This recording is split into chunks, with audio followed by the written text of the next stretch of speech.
the seminar room of Camden Carroll Library on Morehead State's campus, located in Rowan County, Kentucky. Today is July 27th, 2016, and it is 9 a.m. My name is Sherry Kelly. I'd like to thank you, Leslie, for coming and being willing to take the time to do this. We appreciate you doing this today. Thank you for having me. You're welcome. Do you care to tell me about where you were born and where you grew up? I was born in Morehead the first year they opened the hospital, and I grew up in Olive Hill, graduated from West Carter, and I moved to Morehead while I was in college, and I've been here for 32 years, ever since. Okay. You want to talk about some of your childhood experiences? Well, I don't know. I think I had a perfect childhood. I had a happy childhood in Olive Hill, but probably shouldn't tell it. But I grew up playing in the creek and climbing on the rock cliffs and riding our bike up to the lake and building snowmen in the winter and sleigh riding right off the hillside.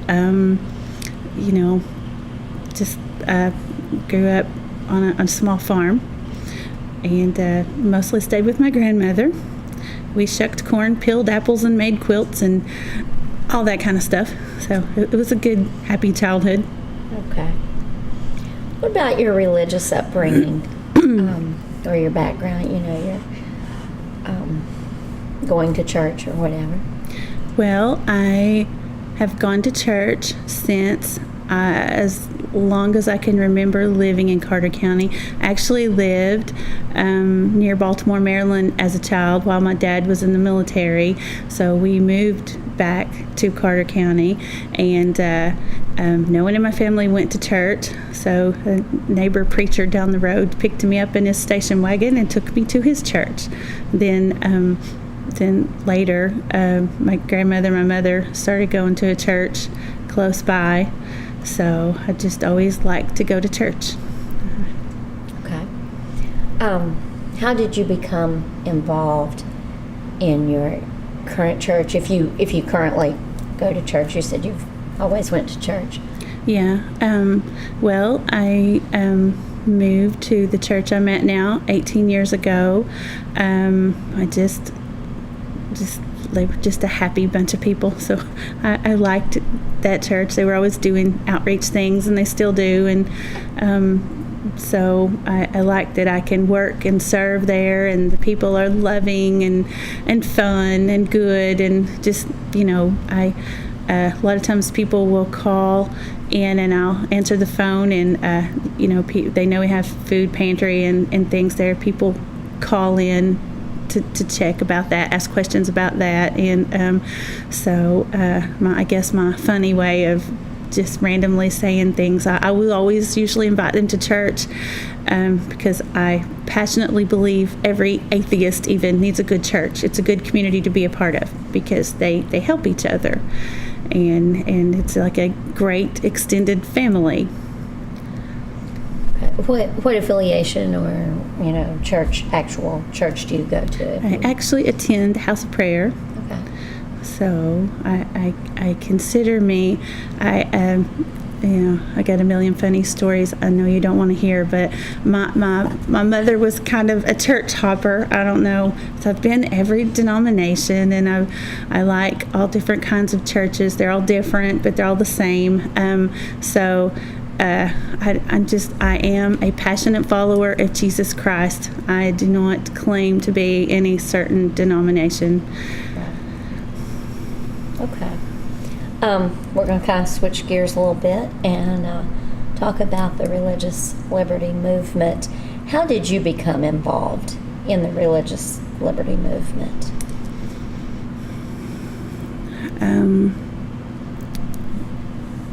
Well, I don't know how to answer, become involved. I try to be a good citizen and try to pay attention to what's going on, and I try to, learn about things going on, and if I feel something needs to be said or done, I try to do what I think should be done or said. Okay. How did you first react to the U.S. Supreme Court's decision on same-sex marriage?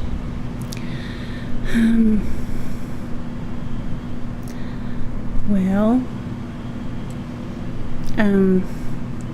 actually, it's kind of devastating to me. I'm a strong family-oriented person, and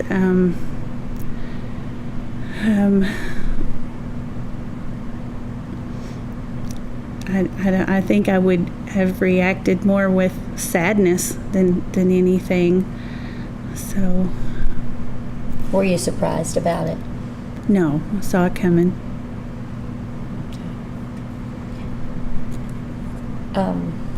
What was your reaction to the Rowan County Clerk's decision not to issue marriage licenses to either straight or gay couples? Well, I can't say what I would have done differently in her shoes. I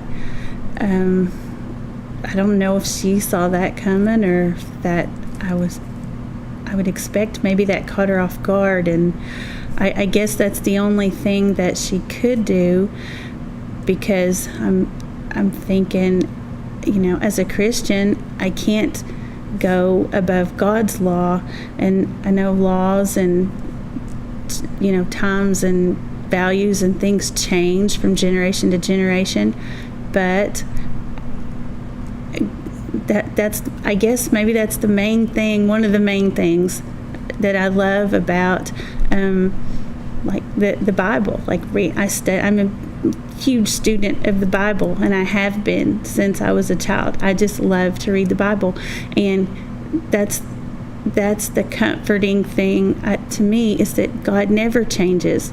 So different governments, different parts of the world, different generations can change their laws. I guess kind of it depends on, the people's preferences, and I think you can get Congress to do anything if you lobby long enough and you spend enough money, to get things changed. You can get things changed, but right and wrong never changes, and that's the greatest comfort to me, knowing God doesn't change, even if others do. So I'm popular, unpopular, I'm always going to stick to what God says is right and wrong. Okay. I'm not even sure if I answered that question. You did. Okay.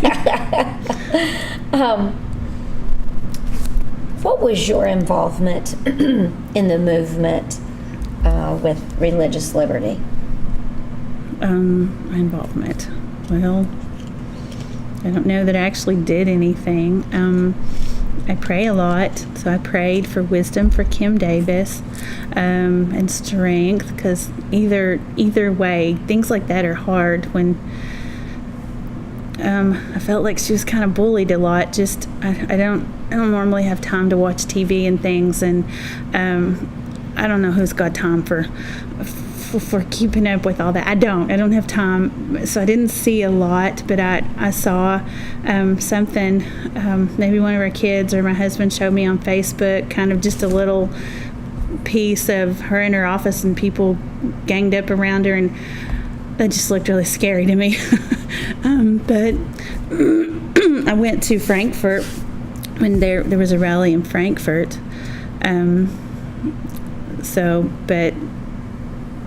I don't think I actually did anything. I went out and prayed on the grass of the courthouse one morning when no one was there. I'm not really into protesters and stuff. I'm glad we have that right to protest and meet, but I believe that for a true Christian person to do something that opposes God's word would be an offense to God. And I'm thinking, even if it's the day, maybe the laws will change. Maybe you'll be beheaded, if you disagree with the government. But that wouldn't.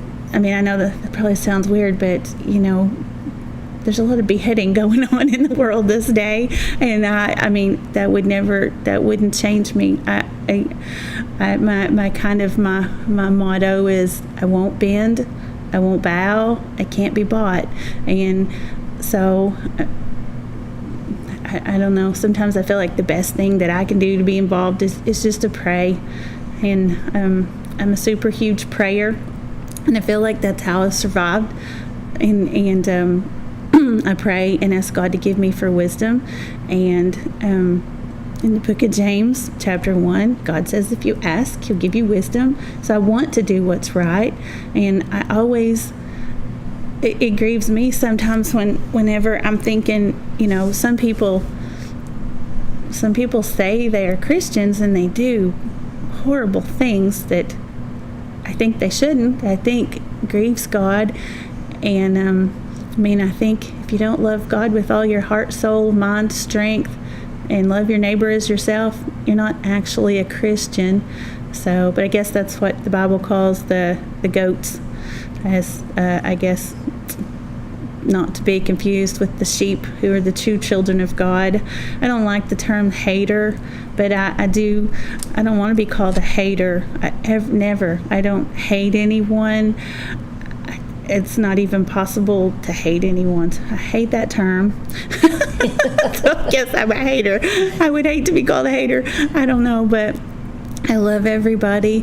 One of my best friends in all the world, he was a homosexual, and he just passed away suddenly a few years ago. And I loved him like my brother. And we could talk about that stuff and laugh, and we could, pick on each other, and it's okay. We just loved each other, so he knew how I was, I knew how he was, and that's how I think it should be. I think even if we could all agree to disagree, the idea of changing laws around as people's tendencies change, tendency is probably not the right word, but I don't know. I think sometimes someone has to be the bad guy and say, no, we can't do these things this way. We can't simply rule or govern a country by the changing whims of the people. There is no stopping once you redefine marriage. There is no stopping point. That's why, God defines it as one woman, one man. So I'm thinking, this generation calls this a civil rights movement. It's not civil rights. It's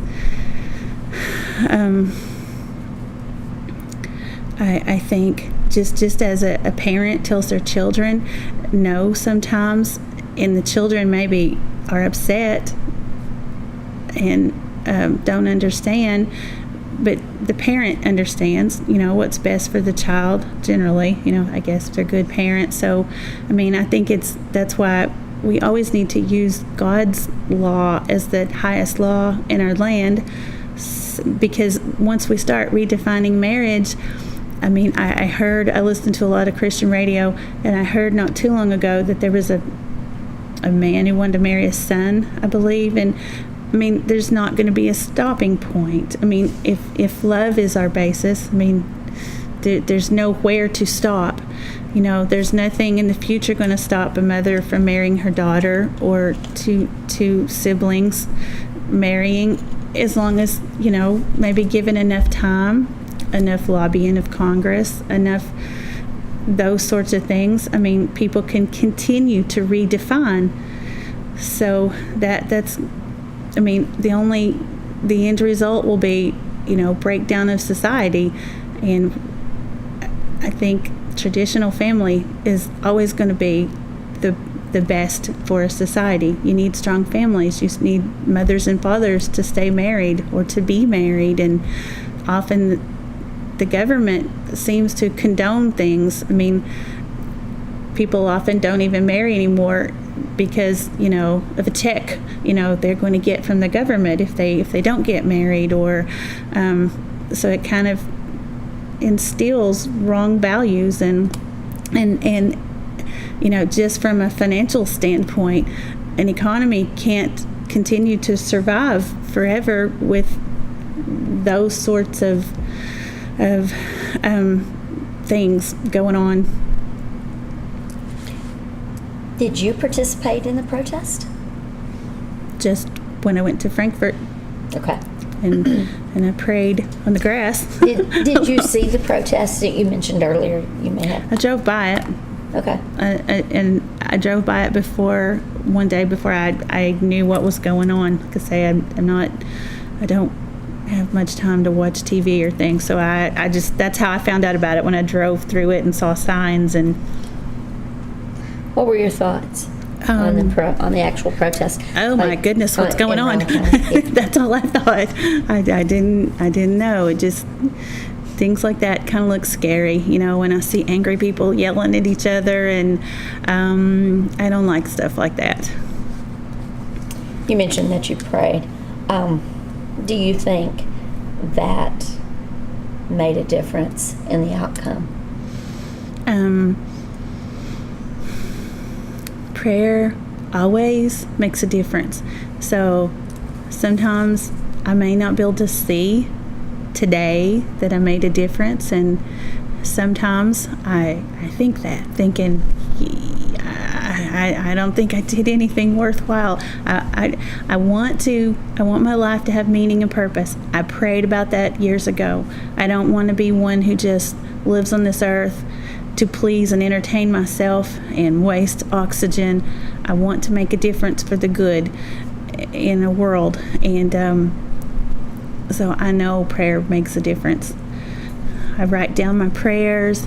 I pray and I fast and I stand on different scriptures, and it's really amazing if when I go back and I look at things that I prayed for, and maybe I forgot that I prayed for those things, and then I'll look back how God answered prayers and did impossible things, and I didn't even realize, that it was something I had prayed for. And so I guess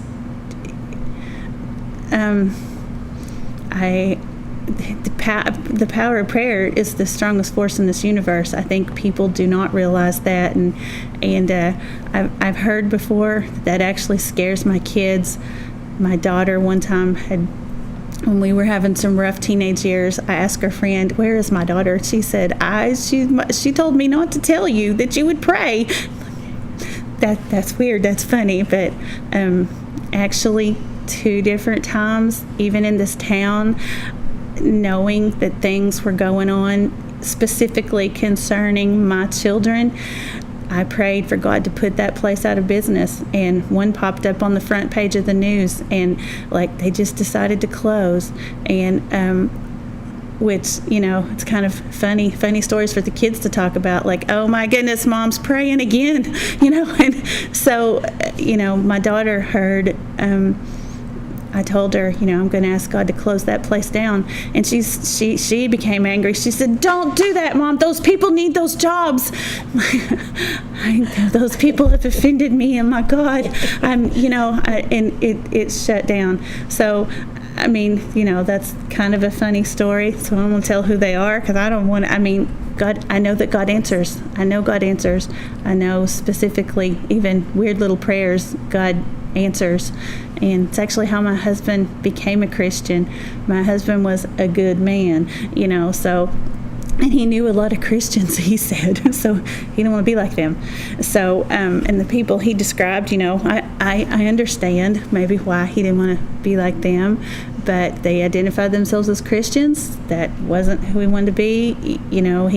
And that was always his story. I provide for my family, I take care of my children, I pay my own way. I'm a good man. So he was a tough cookie. So, I prayed for him, and I prayed for him for years.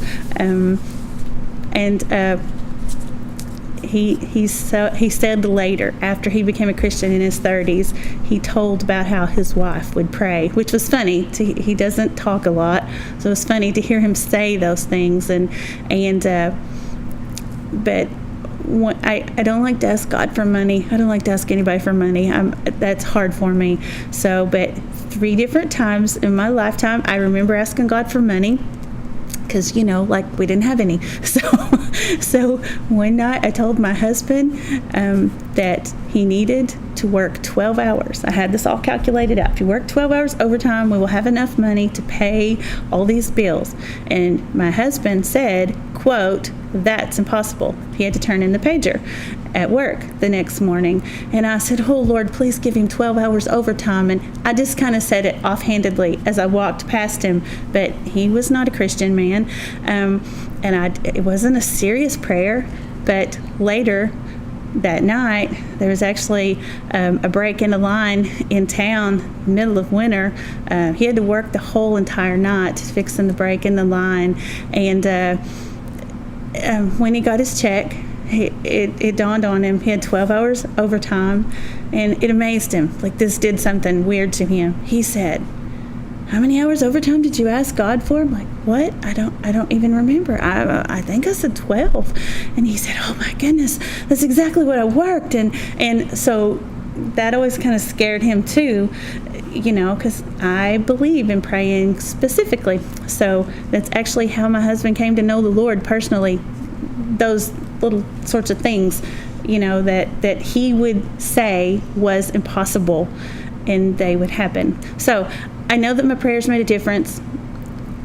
I don't know what the difference will be or look like. I just generally pray, God, you have your perfect will. I love Morehead. I love the 4 years I spent at Morehead State. I want what's best, and it's hard to get a whole entire group of people to agree on what's best. So I trust in the Lord to help us, find what's best for a community at large, that will please His heart. I want our community to be pleasing to God. I want our whole entire nation to please God. And I believe, like what Alexis Tocqueville said, Tocqueville, whatever his name was, like he said, America is great because America is good. So I want us to be good. But I know prayers make a difference. As a follow-up, and you kind of mentioned about so-called Christians in relation to your husband, do you think that, quote, so-called Christians, unquote, made a difference in the protests or in the events surrounding the whole situation in 2015 concerning the Rowan County Clerk? What are your thoughts on that? Well, I guess the bottom line was, that Kim Davis, who's a Christian, wouldn't be forced to sign something that she would view as an offense to God. So I'm sure the protests help bring that to pass. I'm actually referring to people who were actually at the protest, and there were different groups there that... There were actually 2 groups, one supporting her and some that were not supporting her. And there were people who were actually there supporting him that did seem to be, as we say, so-called Christians. How do you think that? I don't know what effect that they actually had. I'm not sure. Sometimes I think, when people who identify themselves as Christians misspeak the heart of God, it makes people hate Christians. So I think there's more Christian haters these days because of the way that certain people behave and talk, and I don't want to be identified with anybody who speaks venom and hatred, and I don't want to be confused with those people. Like I said, if you don't love your brother as yourself, God says you can't hate someone and love God who you've never even seen if you can't love your brother. So I'm not sure. I'm not sure. Well, that's okay. Do you think the Rowan County Clerk best represented the cause of religious liberty?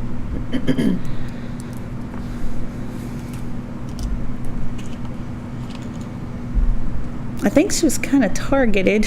I think there was an intentional plan to kind of single her out, I guess, just to make a case in point. I'm not sure. Ask me the question one more time. Do you think the Rowan County Clerk was the best one to represent the cause of religious liberty?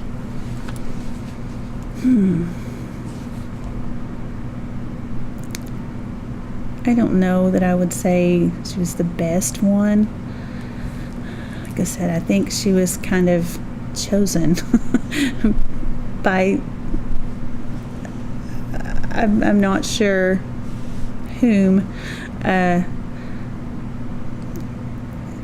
not, maybe because, maybe she would represent what some would see as in what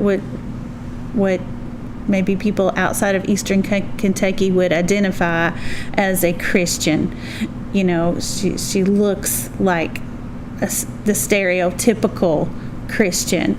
So maybe she was chosen, targeted for that purpose. And I noticed just a couple of things that I've seen after the fact on the news. I guess, I love Eastern Kentucky, and, I've always heard I don't know if I heard all the Eastern Kentucky jokes, but,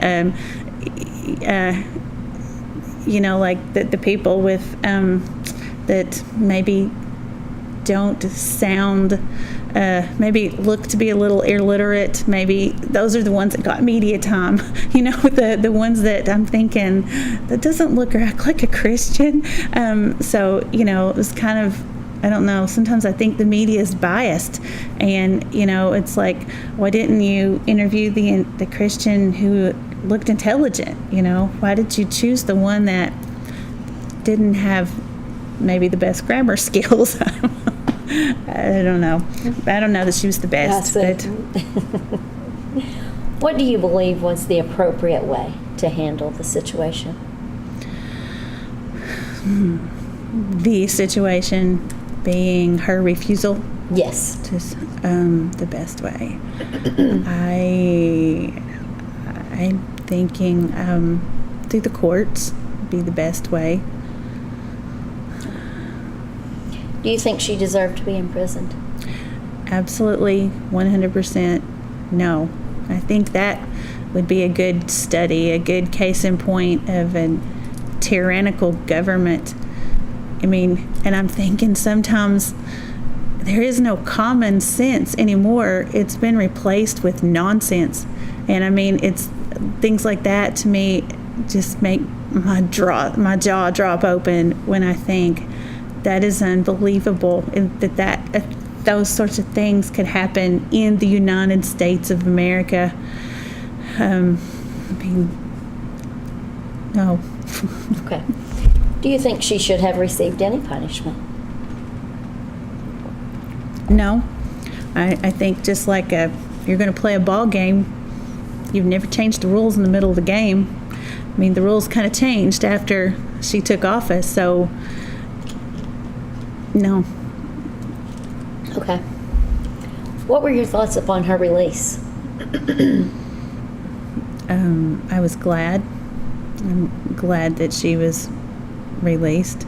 That grieved me that she was in jail. We think we have religious liberty. We kind of don't. The tides kind of changed in our whole entire country. When the Constitution was framed, religious freedom, all that was to protect religious people from the government. Now, just through, a couple of centuries of, maybe just not knowing history,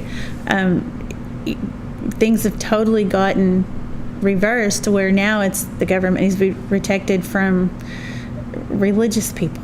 So I don't know. Like I said, there's no common sense anymore, and it's kind of like the Bible says. I mean, I refer to the Bible for everything, every man does what is right in his own eyes. And if we're all free to pursue our passions, then there's no right and wrong. If I think it's right, I should be allowed to do it. And that's why things change constantly, because the whims of the people, the desires of the people, and another reason that I love God so much, he doesn't change. He's steadfast, and so you don't have to guess what he's going to be thinking tomorrow. And so it's kind of scary, though, when the government changes constantly and things change, and anyway, forgot the question again. No, that was a good answer. Okay. You mentioned, going back just a little bit, you mentioned that you went to the rally in Frankfurt. What was that like? Well, it was peaceful. There were speakers. In my mind, that's how the rally should look, not people yelling and screaming and hating each other. And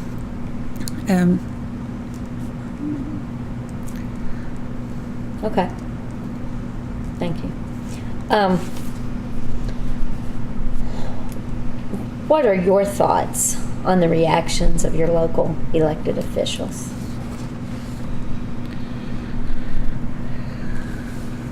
My thoughts. Okay, I'm a big analogy person. So a lot of times lately, I'm thinking about the little story. I think it was called The Emperor's New Clothes. I think I read that in school. The emperor hired a tailor. He was a fine tailor, popular, I guess. The tailors designed this new outfit for the emperor, and turned out, the emperor was naked. But the tailors went on about how good his outfit looked, and so the emperor started believing it. It's like, okay, oh sure, I look good, and then there was this parade in town, and the emperor was going to show off his new clothes, and he's marching down through town, and all the people are agreeing, yes, emperor, you look good, and everybody was on board. Even on the back of their minds, they could all see the emperor's naked. It took a little child to speak up and say, he's naked. No one else was going to say. Everyone kind of, and sometimes I think that about even like in our own community. Everyone agrees with what's popular, what everybody else is saying. We want to know. We want to speak in a politically correct way, so we don't offend. And I'm thinking, if the emperor's naked, just say so. And I don't know. I don't agree with all of them. I don't agree with a lot of things. I think my own thoughts, and I think people don't do that these days. We don't think our own thoughts. We think what others want us to think, or we say what others are supposed to say or want us to say, and no one, I don't know. I have no respect for cowards.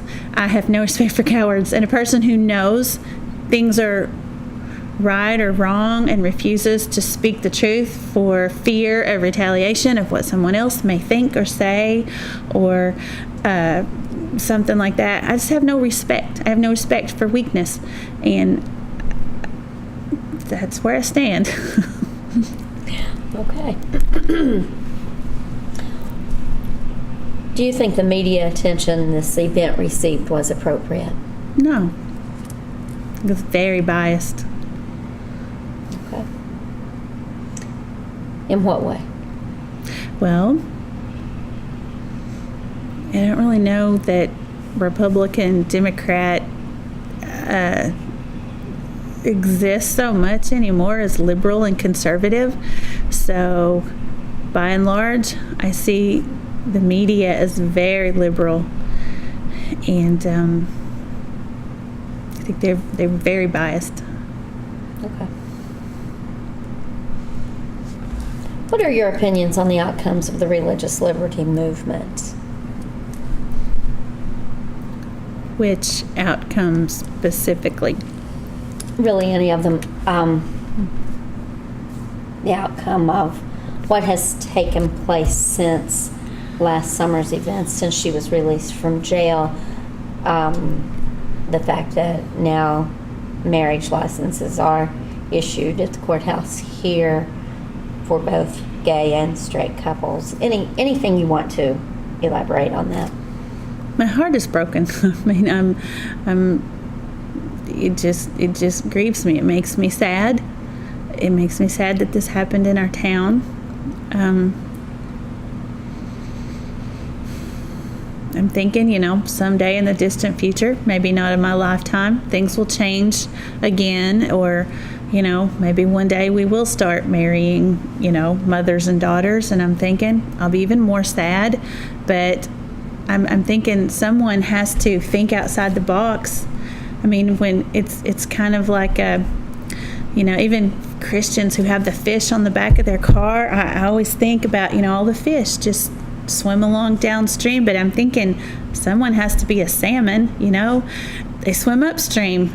It's harder to be a salmon, and you don't join in all the other schools of thought, but I'm thinking someone has to see the big picture, society as a whole. Someone has to step outside the box and stand for truth, even when it's unpopular, even when people get angry at you. I mean, if you just stand firmly for right, always, at least people know who you are, and there is a standard. And I think, everyone can't just change like a chameleon constantly. I mean, there needs to be a standard. And like the parent, and the family analogy, I mean, someone has to be the parent. And,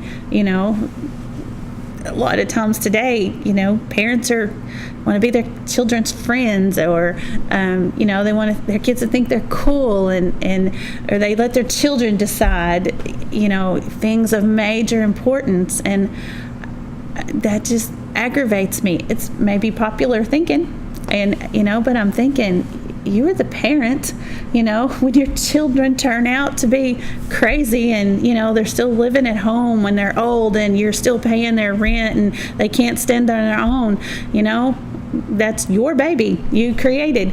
I mean, you should have taught him a work ethic. You should have taught him to respect, and you shouldn't have bowed down to every whim just because he threw a fit, so anyway. Would you call your efforts a victory or failure? Well, my personal efforts?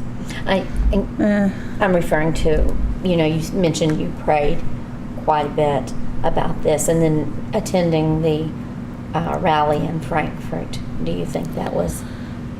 I think I showed support. I mean, at the end of the day, I want to be standing on God's side, even if I have to stand alone. I'm gonna. That's where I've chosen to stand. That's where I'm gonna stand till I die. I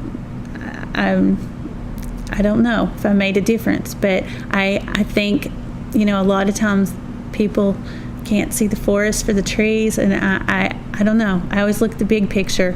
The big picture is we are immortal beings. We are going to live eternally somewhere, and I'm very aware of this, and so I don't change with the trends. I don't usually. I like to be steadfast. I that way when the pendulum swings back the other way again, I'll still be standing on the same team, because, like I said, God doesn't change. So, remind me of the question again. Well, you answered it. I did. Okay. If you thought your efforts were a victory or failure. How do you think Brown County has changed because of these events? Well, I don't know. I think we are becoming more liberal.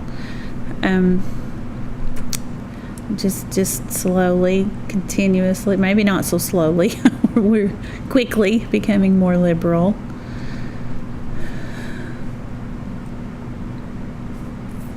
Do you think that this community has become closer together or further apart?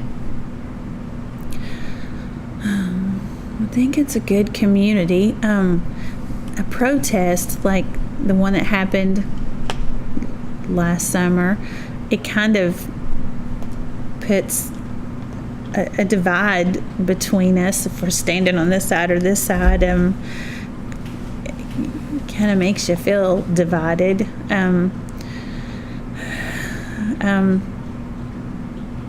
Well, I don't know. I have these Pollyanna glasses, I want us to all be close. I like to love your brother as yourself. I love all my family. If I know you, I think you're my friend. You might not think so, but I do. If I talk about you in the future, I'll say my friend Sherry. I just assume we all love each other, but I don't know. It's how I want everybody to be. I want us just to all love each other and be one happy community. You don't always agree with your family, but you love your family. So I'm hopeful that we're still one community, and in my mind we are. Okay. Do you believe this debate of religious liberty or marriage equality is over? No. I think things will continue. I don't really know what's down the pipe. I'm not exactly sure what the person that wanted to marry the laptop, I'm not exactly sure about that, but I think we're going to see weird things, just lots of weird things. And like I said, there is no stopping. There's no stopping. And I fully believe, though, sometimes I may lack confidence in this or that area, but I believe enough in our country I'm convinced in my mind, if one day I decide to marry my daughter, I could get it done, get a law changed, get it passed, get the ball rolling. Anyway, I think we can make it happen. If enough people stand for it, and enough people lobby Congress, and enough people invest in the right political groups or the right businesses to agree and be on our team. My daughter, one of my girls is always studying personality types. She says I am an ENFP. I think that's my personality type. She says those people are champions of causes. So I'm thinking, if I decide one day that I'm going to marry my daughter, I think I can get it done. How do you plan to continue the fight of, religious liberty or marriage equality? Or do you plan to continue the fight? Well, or debate? I don't know. I love to debate, so I don't know. I will debate about anything, just for fun. I just like to talk to people. I don't even see me as a debate, but that's what one of my girls says. Mom, you look like that's your mad face. I'm like, that's not my mad face. This is my passionate face. I just like to talk about stuff. But I don't. I guess just as opportunity arises, I'll just take those as they come. I don't have a specific plan. Okay. Do you think this event changed you? Changed me? No. Okay. Are there any other comments or thoughts you would like to add? I can't think of any. Okay. Well, thank you. Thank you.